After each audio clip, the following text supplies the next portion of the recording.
Stanza number 19. Just put on your scarf and sash, quash, quash, quash. So the frog and the nightingale journeyed up and down the scale for 6 hours till she was shivering, and her voice was hoarse and quivering. So frog जब training देता था उसे तो एक बहुत perfect तरीके से देता था. उसको स्कार्फ पहनने के लिए कहता, उसको सैश पहनने के लिए कहता. सैश वो एक बैंड होता है जो हम कमर पे पहनते हैं जब हम परफॉर्मेंसेस देते हैं, ग्रेट परफॉर्मेंसेस. तो नाइटिंगेल को ये लगता था कि वो एक ट्रेनिंग का हिस्सा है, जबकि उसके लिए जो कॉन्सर्ट और शो वो रिप्रेजेंट करवाता था वो उसके लिए प्रिपेयर करता था. सो फ्रॉग की क्रोकिंग जब शुरू हुई और नाइटिंगेल ने उसे फॉलो किया तो हाई और लो पिच नोट्स में उन्होंने सिंगिंग प्रैक्टिस की 6 घंटे लगातार, जब तक उसकी बॉडी में शिवरिंग नहीं शुरू हो गई, क्योंकि वेदर बहुत ही ऑड था, बारिश हो रही थी और उसकी आवाज जब बहुत भद्दी हो गई, गहरी हो गई, बेकार हो गई और वो शेक करने लगी, तब तक वो उसे कॉन्टिन्यूअस ट्रेनिंग देता रहा. The nightingale is given a perfect kind of training. She is made to put on scarf and sash ostensibly for training, in reality for the concert. The frog forcefully made her practice for continuous 6 hours, which made her voice rough and shaky. So frog ने forcefully उसको 6 घंटे की practice दी, जब तक उसकी आवाज खराब नहीं हो गई, शेक नहीं करने लग गई, तब तक वो continuous training देता रहा. So the first question over here is, why does the nightingale put on the scarf and sash? Nightingale ने scarf और sash क्यों पहना? The nightingale puts on scarf and the sash for the concert she is being prepared to. उसे नहीं पता था कि एक कॉन्सर्ट चल रहा है और फ्रॉग उसकी तैयारी करवा रहा है. Explain, journeyed up and down the scale. इस फ्रेज को हमने एक्सप्लेन करना है कि क्या जर्नी की उन्होंने up and down the scale, किस स्केल की बात की जा रही है. The poet wants to say that they both sang a number of high and low notes. उसने जो सिंगिंग की प्रैक्टिस दी, कभी हाई पिच में दी, कभी लो नोट्स में दी. For how long was the vocal training given to the nightingale? The nightingale was given 6 hours training in rough weather. इतने खराब वेदर में उसने 6 घंटे की उसे practice the. What was the result of the practice given to the nightingale? उस practice का result क्या रहा? The nightingale's voice lost her melody due to harsh training given by the frog in the rough weather. इतने खराब weather में जो harsh training उसको दी गई, उसकी वजह से उसकी आवाज की जो क्वालिटी थी, मेलोडी थी, मधुरता थी, वो छिन गई. Her throat became rough, उसकी आवाज खराब हो गई और वॉइस जो है वो शेकी हो गई, उसमें कोई स्मूथनेस, कोई हार्मनी नहीं रही. Stanza number 20.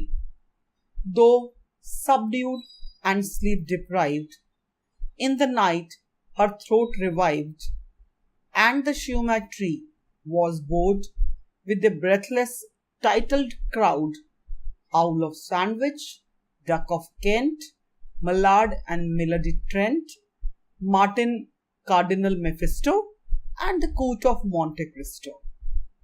Now, नाइटिंगेल को जो लगातार ट्रेनिंग मिली और जिस तरह की हार्श ट्रेनिंग मिली, उससे वो बहुत ही उदास हो गई है, सबड्यूड, उसके अंदर एनर्जी नहीं रही और नींद से वो बेहाल है. तो रात में जब फ्रॉग के हिसाब से उसकी प्रैक्टिस शुरू हुई, जो कि एक्चुअली में एक कॉन्सर्ट था, और उसने अपनी थ्रोट को फिर से वापस उसी फॉर्म में लाने की कोशिश की, क्योंकि आज शिवमैक ट्री सिर्फ नॉर्मल क्रीचर्स से भरा हुआ नहीं था, बल्कि बहुत सारी सेलिब्रिटीज आई हुई थी. टाइटल्ड क्राउड था. आउल सैंडविच से, डक केंट की तरफ से, Mallard and melody Trent, Martin cardinal Mephisto और कूट ऑफ मॉन्टे क्रिस्टो आए थे. अब इतने सारी सेलिब्रिटीज के सामने तो उसे अच्छा गाना गाना ही था. The nightingale had been badly affected by the 6 hours continuous training in the rough weather. She tried to bring magic to her melody as aristocratic creatures of the bog were settled to hear her song.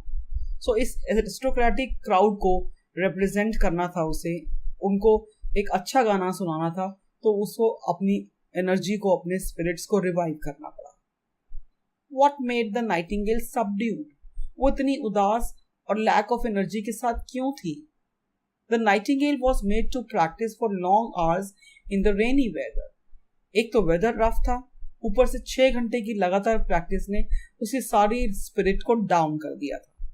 She had no rest, उसको rest भी नहीं मिला. Therefore she was not feeling very energetic. वो बहुत ज्यादा energetic नहीं feel कर रही थी. Explain the titled crowd. The aristocratic creatures of the bog are referred to as the titled crowd.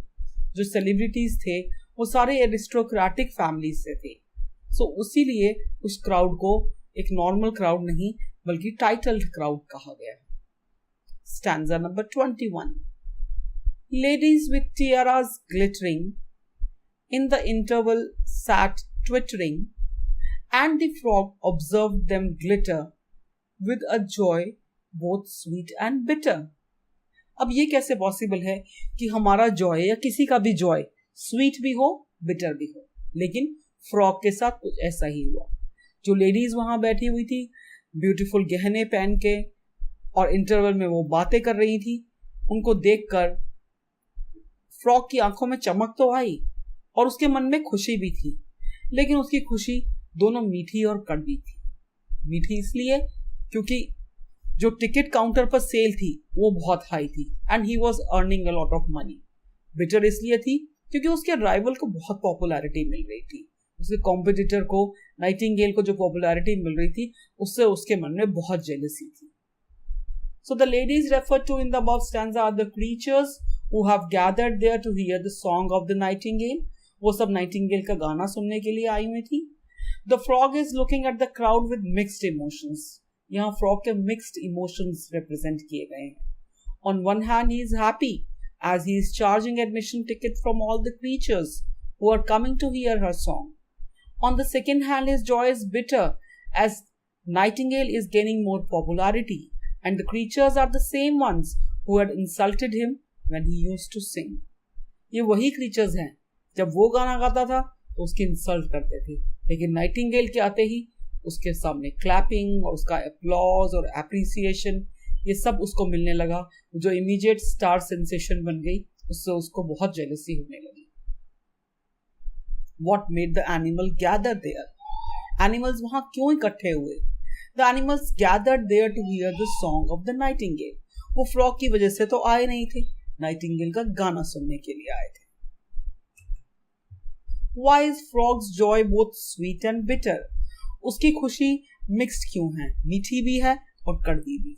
मीठी इसलिए क्योंकि वो बहुत पैसे कमा रहा है एडमिशन टिकट काउंटर पे, और बिटर इसलिए है क्योंकि नाइटिंगेल के गाने को बहुत अप्रिशिएट किया जा रहा है, और ये वही क्रिएचर्स हैं जिन्होंने पहले उसको इंसल्ट किया था जब उसने गाना गाया था. Stanza number 22. Every day the frog who would sold her songs for silver tried to scold her. You must practice even longer till your voice like mine grows stronger. So frog हर दिन एक concert arrange करता, हर दिन Nightingale को डांटता money के लिए, क्योंकि अगर creatures का आना कम हो गया, टिकट बिकनी बंद हो गई, तो उसका प्रॉफिट कम होता चला जाएगा. और रोज उसे कहता कि तुम्हें और भी ज्यादा प्रैक्टिस करनी है, और भी घंटों के लिए, और इतनी प्रैक्टिस करनी है जब तक तुम्हारी आवाज मेरे जैसी दमदार और स्ट्रॉन्ग नहीं हो जाती. So in spite of the beautiful performances given by the nightingale, the frog scolded the nightingale every day without fail. इतनी ब्यूटीफुल परफॉर्मेंसेस के बाद तो सिर्फ एप्रिसिएशन ही बनती है, लेकिन फ्रॉग उसे हर दिन डांटता और इंसिस्ट कर रहा था कि वो और भी लॉन्ग आवर्स के लिए प्रैक्टिस करे ताकि उसकी आवाज उसके जैसी स्ट्रांग हो जाए. What makes the poet say, sold her songs for silver? Nightingale को ये नहीं पता कि वो प्रैक्टिस नहीं बल्कि एक कॉन्सर्ट अरेंज किया गया है और एक टिकट काउंटर क्रिएट किया है जिसकी वजह से फ्रॉग जो है वो इतना पैसा बना रहा है. The nightingale was made to sing every night and the frog earned huge profit by charging admission fee from the creatures who came to listen the magical voice of the nightingale. तो Nightingale से वो हर रात गाना गवाता, बहुत सारे पैसे earn करता, profit बनाता और उन क्रीचर्स से जो गाना सुनने के लिए आते थे उनसे एडमिशन टिकट चार्ज करता. What advice did the frog give to the nightingale? इतने ब्यूटीफुल परफॉर्मेंसेस के बाद भी उसने क्या एडवाइस दी नाइटिंगेल को? The frog advised the nightingale to practice for long hours till her voice grew strong like his. वो उसको क्या एडवाइस दे रहा था कि उसको और भी एक्सटेंडेड टाइम के लिए प्रैक्टिस करनी चाहिए ताकि उसकी आवाज उसके जैसी स्ट्रॉन्ग बन जाए. वो एक्चुअली में उसको डिस्ट्रॉय करना चाहता था. Stanza number 23. In the second song last night, you got nervous in mid-flight, and my dear, lay on more thrills. Audiences enjoy such thrills. अब हर दिन उसको स्कोल्ड करने के बाद फिर उसने उसे रिमाइंड कराया कि कल रात जो सेकंड सॉन्ग तुमने गाया था उसमें तो तुम मिड में ही बिल्कुल नर्वस हो गई थी और तुम ये क्यों नहीं ध्यान देती कि आजकल जैसा ट्रेंड है, जैसा फैशन है, उसको क्यों नहीं फॉलो करती. इस तरह के क्रिस्पी नोट्स जो हैं अगर हम अपनी सिंगिंग में ऐड कर देते हैं तो उससे ऑडियंस जो है वो बहुत इम्प्रेस हो जाती है. So the frog properly reminded her that she became confused in the mid of the song last night. He insisted her to lay emphasis on fast sounds known as trills, as audience enjoy variations and modulations in voice. So modulated voice में गाने के लिए उसे insist किया गया. Who is referred to you in the second line? And who is the speaker? You refers to the nightingale and speaker is the frog. What advice was given by the frog to the nightingale? The frog advised her to pay more attention to frills which would bring variety to her song as audience gets more attracted to such musical notes. Frog ने advice किया कि वो ऐसी qualities को introduce करे अपने song में जिसकी वजह से उसकी सॉन्ग में वैरायटी ऐड हो, नॉवेल्टी ऐड हो, क्योंकि ऑडियंस को हर दिन कुछ नया चाहिए. ऐसे म्यूजिकल नोट से वो और भी इम्प्रेस होंगे. Stanza number 24. You must make your public happier. Give them something sharper, snappier. We must aim for better billings. You still owe me 60 shillings. अब फ्रॉग के हिसाब से नाइटिंगेल का प्राइम पर्पस था अपनी पब्लिक को खुश रखना, इसलिए हर दिन कुछ क्रिस्पी, कुछ नया लाना था. और उसे वो ये भी कह रहा था कि ये छोटे छोटे कॉन्सर्ट से काम नहीं चलेगा, हमें बड़े बड़े शोज करने हैं. और तुम्हें याद दिला दूं, तुमने अभी तक मुझे लास्ट ट्यूशन फी पे नहीं की है. 60 शिलिंग्स तुम्हें मुझे अभी भी देने. The frog is explaining the nightingale that her prime duty is to make her public happy.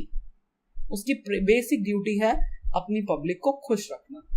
In order to fulfill this purpose, और इस पर्पस को फुलफिल करने के लिए she needs to add something novel to her songs every time. जब तक वो songs में कुछ नयापन नहीं लेके आएगी तब तक ऑडियंस अट्रैक्ट नहीं होगी. He inspires her. उसने उसको इस बात की भी इंस्पिरेशन दी कि they should aim for better Billings, better publicity for the show, और रिमाइंड किया कि उसको 60 शिलिंग्स एज ट्यूशन फी अभी भी देना बाकी. Who is referred to as public? यहाँ पब्लिक किसे कहा गया है? The public refers to the creatures who come to listen to the song of the nightingale. वो creatures जो उसका गाना सुनने के लिए आते हैं, ये वो पब्लिक है. What advice was given by the frog to the nightingale? He advised her to fulfill her purpose of keeping the public happy by bringing novelty to her songs. उसने एडवाइस किया कि उसका जो बेसिक ड्यूटी है public को happy रखने की, वो तभी कर सकती है जब अपने सॉन्ग्स में कुछ न्यूनेस, कुछ नॉवेल्टी लेकर आएगी। Stanza number 25। Day by day, the nightingale grew more sorrowful and pale. Night on night, her tired song zipped and trilled and bounced along. अब हर दिन की लगातार प्रैक्टिस और उसकी स्कोल्डिंग्स दोनों की वजह से नाइटिंगेल दिन ब दिन और भी उदास और एनर्जी को लूज करती रही। नाइट और नाइट, हर रात जब कॉन्सर्ट अरेंज किया जाता तो उसका टायर्ड सॉन्ग कभी कहीं से छूट जाता, कभी कहीं से छूट जाता, और उसकी जो आवाज में जो रिदम क्वालिटी थी वो इतनी बम्पी हो गई कि बीच बीच में वो कभी अटक जाती, कभी छूट जाती। Because of the continuous training and the scolding given by the frog, the nightingale became sorrowful and lacked energy. The songs which were once so inspiring now seemed so tired as they lacked melody and the harmony in the songs was missing. वो गाने जो कभी कितने inspirational थे, आज कितने थके हुए लग रहे थे। ऐसे लग रहा था कि नाइटिंगेल के अंदर कोई एनर्जी लेवल्स ही नहीं है, ना उसकी आवाज में वो मेलोडी रही, ना उसकी सॉन्ग्स में वो हार्मनी रही। सब कुछ खत्म हो गया और उसकी आवाज की क्वालिटी बिल्कुल डिस्ट्रॉय हो गई। Explain, what do you mean by tired song? The harsh practice given by the frog in all kinds of odd weathers and his scoldings made the nightingale sleep deprived and tired. It properly reflected in her song. कितनी harsh practice दी frog ने उसे हर तरह के weather में, और उसकी लगातार स्कोल्डिंग्स ने उसके कॉन्फिडेंस को, उसके लेवल को, एनर्जी लेवल्स को बिल्कुल जीरो कर दिया। वो नींद से बेहाल, और उसके अंदर जो स्पिरिट, जो डाउन स्पिरिट था, वो उसके सॉन्ग्स में रिफ्लेक्ट होने लगा। ना उसकी आवाज में वो मेलोडी रही, वो मैजिकल क्वालिटी रही, जिसकी वजह से ऑडियंस दूर दूर से अट्रैक्ट होकर उसका गाना सुनने के लिए आते थे। Why had the nightingale become sorrowful and pale? Nightingale इतनी sorrowful और pale क्यों हो गई? जो हार्श ट्रेनिंग दी फ्रॉग ने, उसने मैजिकल क्वालिटी उसकी आवाज में से गायब कर दी। Therefore, the audience stopped decreasing in number and the nightingale became sorrowful and pale. अब creatures का आना धीरे धीरे कम हो गया। उसे पता था कि अगर ऐसा हुआ तो नाइटिंगेल को और भी डांट पड़ेगी फ्रॉग से, उसकी स्कोल्डिंग से उसे डर लगता था, और वो चाहती थी कि वो अपने पब्लिक को खुश रखे, क्योंकि फ्रॉग ने उसे कहा था कि उसकी प्राइम ड्यूटी है to make her public happy. Till the birds and beasts grew tired at a voice so uninspired, and the ticket office gross crashed, and she grew more morose. अब सारे creatures उसका थका हुआ गाना सुनते सुनते बिल्कुल उकता गए थे। एक एक करके सबने गाना बंद कर दिया और उसका सॉन्ग टायर्ड सॉन्ग हो गया। जो वॉइस इतनी मैजिकल थी, उसकी melody, it was lost. Ticket sale counter पे कोई सेल ऑफ टिकट नहीं थी, और अब अकेले गाना गाना, यानी एक भी क्रिश्चियन नहीं है सुनने के लिए, ऐसा सोचना उसके लिए बहुत मुश्किल था। इसलिए वो बहुत उदास, बहुत मोरोस हो गई थी। Whose voice had become uninspiring and why?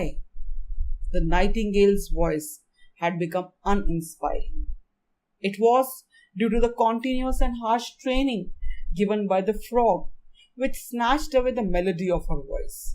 उसे नहीं पता था कि धीरे धीरे उसके आवाज की मैजिकल क्वालिटी बिल्कुल जीरो हो जाएगी, और ऐसा ही हुआ। जो कॉन्टिन्यूस ट्रेनिंग दी फ्रॉग ने, 6 आवर्स की ट्रेनिंग, और फिर लगातार हर दिन बहुत ही लॉन्ग आवर्स के लिए ट्रेनिंग, उन सब ने इसकी मैजिकल क्वालिटी को खराब कर दिया। What does ticket office gross refer to? जो मनी कलेक्ट होता था टिकट काउंटर पे किसी कॉन्सर्ट और शो के लिए, उसको कहते हैं ticket office cross. और इसका क्रैश होना क्या हुआ, जब क्रीचर्स ने आना बंद कर दिया तो फिर कोई भी सेल ऑफ टिकट नहीं होता थी और उसका प्रॉफिट बिल्कुल जीरो हो गया. ऑब्वियसली फ्रॉग को इस बात से तो भड़कना ही था. He would become angry to see that all the creatures one by one stopped coming to hear the song of the nightingale. Why did the nightingale grow so sad? As the audience stopped coming and the frog constantly rebuked her, this made her unhappy. Audience का धीरे धीरे कम हो जाना और frog की constant scoldings ने उसको बहुत ही नाखुश कर दिया. Stanza number 27. For her ears were now addicted to applause, quite unrestricted, and to sing into the night, all alone, gave no delight. अब उसके कानों को आदत पड़ चुकी थी लगातार applause की, लगातार clapping की साउंड की. आज कॉन्सर्ट में अकेले गाना और कोई भी सुनने वाला नहीं था. इस चीज ने उसको बहुत उदास कर दिया और उसे बिल्कुल खुशी नहीं हुई. The nightingale was now used to applause, which boosted her confidence. Since her voice had become so dull and low, singing all alone at night gave her no pleasure at all. जो applause था उसी ने उसको उसके confidence को boost किया था, बढ़ाया था. अब क्योंकि उसकी वॉइस की मैजिकल क्वालिटी नहीं रही थी और यहाँ पर कॉन्सर्ट में अकेले गाना गाना और एक भी ऑडियंस का ना होना, इस चीज ने उसे बिल्कुल खुशी नहीं दी. What makes the poet say that the nightingale had become used to? वो किस चीज की आदी हो गई थी? The nightingale had become used to the continuous clapping by the audience.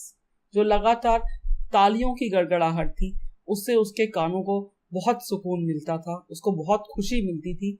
वही उसको एक्साइट करती थी, प्लेजर देती थी और उसकी वजह से वो बहुत ही अच्छा गाना गाती थी.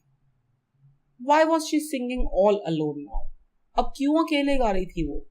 The nightingale's voice was no longer melodious as earlier, and the creatures of the bog stopped coming to listen her song. Nightingale की आवाज में वो जादू वाली क्वालिटी तो रही नहीं और क्रीचर्स ने धीरे धीरे उसका गाना सुनने के लिए आना बंद कर दिया, इसीलिए वो अकेले गा रही थी. Now the frog puffed up with rage. Brainless bird, you're on the stage. Use your wits and follow fashion. Puff your lungs out with your passion. अब फ्रॉग इस बात को तो आसानी से हजम नहीं कर सकता था. पहले तो वो बहुत पैसे कमा रहा था टिकट काउंटर की सेल से, लेकिन अब जब सभी ने आना बंद कर दिया तो उसका गुस्सा आसमान छू गया और वो भड़क गया और उसने उससे डांटा कि तुम्हारा दिमाग नहीं है, तुम स्टेज पे हो, अपना दिमाग इस्तेमाल करो, फैशन को फॉलो करो और अपने लंग्स में हवा भरो, उसको पफ करो और फिर पैशन से गाओ. The frog is in full anger and instructs the nightingale to use her intelligence and follow the trends required to attract the audience.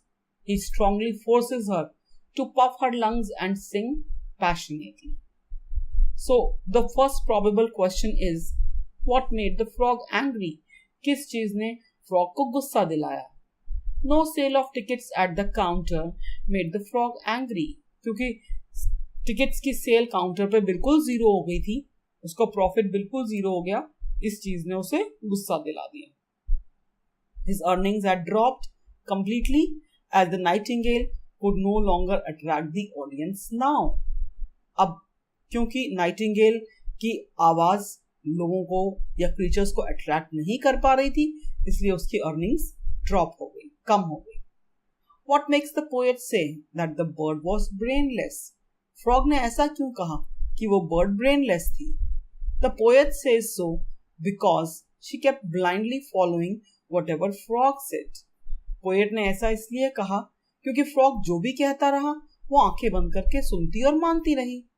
She had a strong belief. उसके मन में बहुत विश्वास था कि फ्रॉग एक बहुत अच्छा पर्सन है, एक ग्रेट क्रिटिक है, एक एनालिस्ट है और उसके इन्फ्लुएंस में वो बहुत जल्दी आ गई. उसने ये नहीं सोचा कि उसके आने से पहले जो ऑडियंस ने उसके लिए क्लैपिंग की वो एक बहुत बड़ा एक रीजन था कि उसके आवाज में एक मैजिकल क्वालिटी थी, वो तो पहले भी थी और उसने उसको डिस्ट्रॉय कर दिया। फ्रॉग ने उसका पूरा फायदा उठाया। Stanza number 29। Trembling, terrified to fail, blind with tears, the nightingale heard him out in silence, tried, puffed up, burst away and died. अब जो मिजरेबल फेट नाइटिंगेल को फेस करना पड़ा वो तो हमारे सामने है, क्योंकि वो फ्रॉग से बहुत डरती थी। वो एक बहुत ही सिंपल और इनोसेंट क्रीचर थी। डर के मारे कि कहीं वो फ्रॉग को खुश करने में नाकामयाब ना हो जाए, आंखों में आंसू लिए उसने उसकी बात सुनी चुपचाप, बहुत जोर से अपने लंग्स में एयर पफ की और इतनी जोर लगाया कि उसकी गले की एक वेन वहीं बर्स्ट हो गई और वो स्टेज पर ही मर के गिर गई। The nightingale always feared of the frog and his scoldings. She shivered like a leaf. वो पत्ते की तरह से कांपती थी उसके सामने। Blinded with tears so that she doesn't fail, कि कहीं वो फ्रॉग को खुश करने में फेल ना हो जाए। इतनी जोर से उसने एयर पफ की कि उसकी वेन रप्चर हो गई and she died on the stage. Now what made the nightingale tremble? Nightingale क्यों कांपती थी? The nightingale trembled due to frog's scolding. Frog जो उसे लगातार डांटता रहता था, उसकी वजह से नाइटिंगेल डर के मारे कांपती थी। What did the frog want the nightingale to do? Frog ने क्या कहा था उससे करने के लिए? उसने कहा था कि वो अपना दिमाग इस्तेमाल करे और एक फैशनेबल तरीके से गाए ताकि ऑडियंस को अट्रैक्ट कर सके। What makes the nightingale terrified to fail? Nightingale इस बात से दुखी थी और घबरा रही थी कि अगर उसने ऑडियंस को अट्रैक्ट नहीं किया या उसमें नाकामयाब हुई, जो वहां आते थे और जिसकी वजह से टिकट काउंटर पर सेल होती थी, तो फ्रॉग उसे जो ट्रेनिंग दे रहा था उसे डांटेगा और फिर उसे उसकी डांट बर्दाश्त करनी पड़ेगी। Said the frog, I tried to teach her, but she was a stupid creature, far too nervous, far too tense, far too prone to influence. अब अपने आप को डिफेंसिव शो कर रहा है फ्रॉग, इसमें सबको बता रहा है, एक्सप्लेन कर रहा है, अपनी स्टेटमेंट देके अपनी पोजीशन क्लियर कर रहा है कि मैंने तो उससे बहुत सिखाने की कोशिश की, लेकिन बहुत ही स्टूपिड क्रीचर थी वो, घबराई हुई, टेंस्ड, और आसान नहीं था उसे मोल्ड करना, बड़ी जिद्दी और अड़ियल थी। The frog is becoming defensive in this stanza. He completely blames the nightingale that she was not only stupid and nervous but also tense and difficult to mold. ना केवल वो stupid और nervous थी बल्कि बड़ी tense रहती थी और उसे आसान नहीं था किसी भी सांचे में ढालना। What is the attitude of the frog? Frog का कैसा attitude है? A frog is self-centered creature who is devoid of emotions and warmth of feelings. Nightingale stage पर मर जाती है उसकी वजह से, उसको कोई फर्क नहीं पड़ता, बल्कि मन ही मन वो तो खुश है। He cleverly makes use of the nightingale's innocence and encashes her gullibility. उसकी innocence का फायदा उठाया, उससे पैसे कमाए और उसे मार दिया। हर काम किया उसने अपने फायदे के लिए। So we can call him a self-centered creature. What was the effect of the frog's influence on the nightingale? Frog के इन्फ्लुएंस का नाइटिंगेल पर क्या असर हुआ? फ्रॉग का पर्पस था उसे हार्श ट्रेनिंग देना, उसकी आवाज को इम्प्रूव करना नहीं बल्कि उसकी आवाज को डिस्ट्रॉय करना, and he succeeded. He made her practice for long hours. उसे कई घंटे लगातार प्रैक्टिस देने की वजह से, वो भी ऑड वेदर्स में, जब लास्ट में वो गुस्से से भर गया तो उसने उसको फोर्सफुली कहा कि वो अपने लंग्स को पफ करे और पैशनेटली गाए, और इस चीज को प्रूव करने के लिए जब नाइटिंगेल ने कोशिश की तो इवेंचुअली लास्ट में उसकी डेथ हो गई। Last stanza. Well, poor bird, she should have known that your song must be your own. That is why I sing with panache. Quash, quash, quash. and the foghorn frog, the frog, blared unrivaled through the bog. अब frog को यह नहीं पता कि वो एक सोने का अंडा देने वाली मुर्गी थी, उसने उसे खत्म कर दिया जल्दी से और कहा लोगों को कि वो बहुत ही बेचारी एक पुअर बर्ड थी। उसे पता होना चाहिए कि मेरी आवाज कॉपी करने से कोई मेरे जैसे सिंगर नहीं बन जाएगी, तो इसलिए उसे अपने ही तरीके से गाना गाना चाहिए था, तभी तो मैं इतनी अच्छी तरह से गाता हूँ। और फिर उसने अपनी क्रोकिंग साउंड से दोबारा से वही भद्दी आवाज से सभी क्रीचर्स को परेशान करना शुरू कर दिया, जिस तरह से ब्रॉग में पहले लगातार वो फॉग हॉर्न बजता रहता था, यानी फ्रॉग की वो अगली साउंड प्रोड्यूस होती रहती थी, अभी वो वैसे ही होने लगी। वो वहां का unrivalled king of the bog हो गया। उसका जो सबसे बड़ा राइवल था नाइटिंगेल, उसने उसको डिस्ट्रॉय कर दिया। कैसे? अपनी क्लेवरली ट्रिक्स से। उसे पता था कि नाइटिंगेल बहुत इनोसेंट और सिंपल है। The frog is making his position clear that the bird was quite brainless as she even could not think that one's song must be one's own. वो कहते हैं कि वो इतनी ब्रेनलेस थी कि उसे ये भी नहीं पता कि उसका गाना उसका अपना होना चाहिए। He says that therefore he sings with lot of energy and style. तो वो बहुत ही एनर्जेटिक स्टाइल में गाता है, तभी तो लोग उसे पसंद करते हैं। अब फ्रॉग का जो बिगेस्ट राइवल था यानी नाइटिंगेल थी, और उसकी अपनी क्वालिटी जो थी वॉइस की, वो उसमें गाता रहा, उसने उससे पीछा छुड़ा लिया नाइटिंगेल से, और अब वो वहां का अनराइवल्ड किंग हो गया। अब कोई कॉम्पिटिटर नहीं। How did the frog get rid of the nightingale? क्योंकि फ्रॉग ने उसे फोर्स किया था कि वो अपने लंग्स को पफ करे और पैशनेटली गाए, जिसकी वजह से उसकी वेन बर्स्ट हो गई।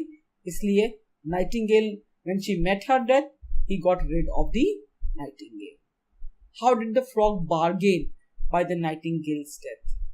पहले तो उसके गानों से उसने बहुत पैसे कमाए, और फाइनली उसकी डेथ के बाद वो अनराइवल्ड सिंगर बन गया of the bog again. He had got rid of his biggest rival. So उसने अपने राइवल से पीछा छुड़ा लिया, उससे मुक्ति पा ली। सो what message do we learn from this poem? That we should be aware of the clever people around us. We shouldn't be so innocent like Nightingale that we are used and we are exploited. Yes, the Nightingale was not only exploited but she met her death also. So हमें थोड़ा सा दिमाग लगा के, intelligence use करके, थोड़ा सा careful रह के अपने आसपास की सिचुएशंस को एनालाइज करना चाहिए। हमें फ्रॉग की तरह से भी नहीं बनना, हमें नाइटिंगेल की तरह से भी नहीं बनना। हमें एक सेंसिबल क्रीचर होना चाहिए, पर्सन होना चाहिए, ताकि हम अपने आप को एक्सप्लॉइट ना करें। Thank you.